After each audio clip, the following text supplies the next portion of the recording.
Всем привет, дорогие друзья! Вы смотрите видео с канала Полезное ТВ, а в этом видео я покажу вам лучшую подкормку для рассады томатов, которая быстро простимулирует ее рост, быстро начнут развиваться настоящие листочки. Вот эти два – это листья семядольки, а вот это вот настоящие листочки.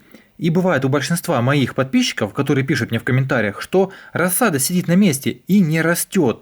Либо наоборот она вытягивается. Но это уже другой разговор. Рассада вытягивается по причине густых посадок, а также из-за нехватки света. А вот если всего хватает, казалось бы, и почва удобрена, и мягкая, и рыхлая, и поливы своевременные, а рассада сидит, то вам поможет только эта подкормка. Я бы даже сказал, это отличный натуральный стимулятор роста, который приготовить сможет каждый, так как я думаю, у каждой хозяйки сырье для ее приготовления имеется на кухне. Ну а здесь, как вы можете видеть, у меня растет шикарная петуния. Для нее подкормку делал тоже, но совершенно другую. И посмотрите, какой у нее бурный рост. Здесь в правом верхнем углу я оставлю ссылку на эту подкормку. Ну а мы пойдем готовить наш стимулятор роста. А для приготовления этой чудо-подкормки стимулятора роста нам потребуется пол-литровая банка полная теплой воды.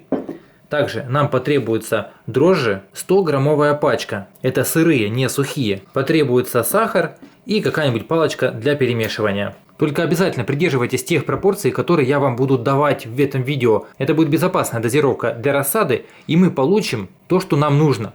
Бурный рост и развитие рассады.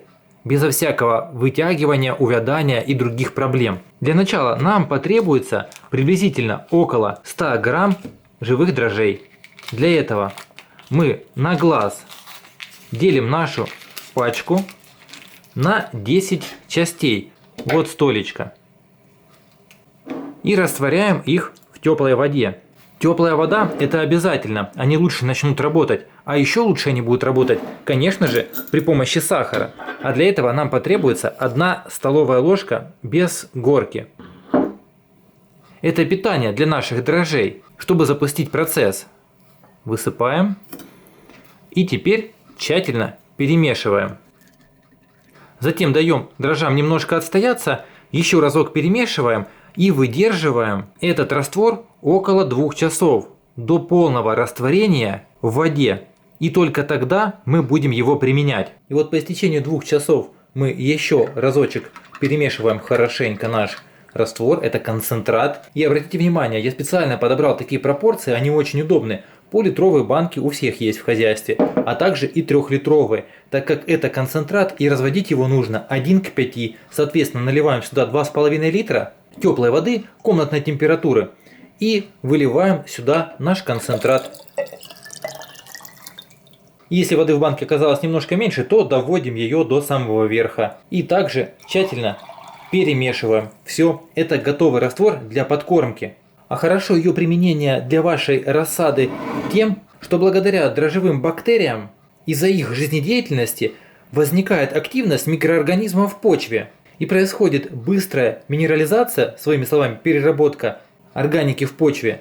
И при этом выделяется большое количество углекислоты, что приводит к быстрому усвоению растениями всех микро- и макроэлементов, которые есть в вашей почве. Потому что они после этой подкормки становятся в доступной форме для растения. Ну что же, идем подкармливаем. А данную подкормку обязательно нужно проводить до пикировки рассады, так как мы сейчас спровоцируем быстрый рост корневой системы, нарастанию листов, и когда начнет появляться здесь, кроме первой пары настоящих листов, вторая пара, то означает, что пришло время к пикировке. А мы этой подкормкой ускорим данный процесс.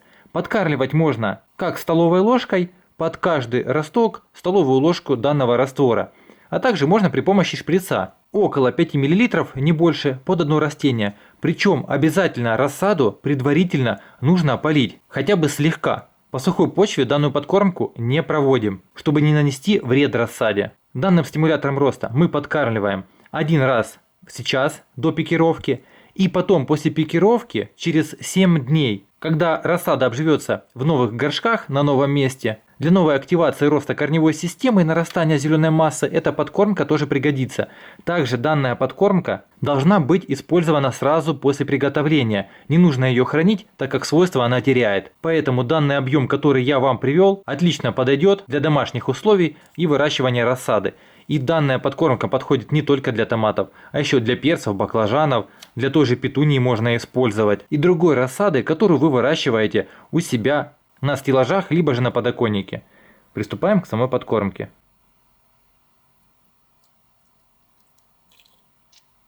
Как видите, я даже использовал немножко меньше. На 6 ростков использовал 20 мл. Так как почва у меня хорошо увлажнена, данного объема будет достаточно. Если информация с данного видео вам была полезна, обязательно поставьте лайк. Не забудьте поделиться этим видео в соцсетях с друзьями, а также подписывайтесь на мой канал, чтобы не пропускать выход новых видео. Я вам желаю крепкой рассады и удачного дня. До встречи в новых видео. Пока!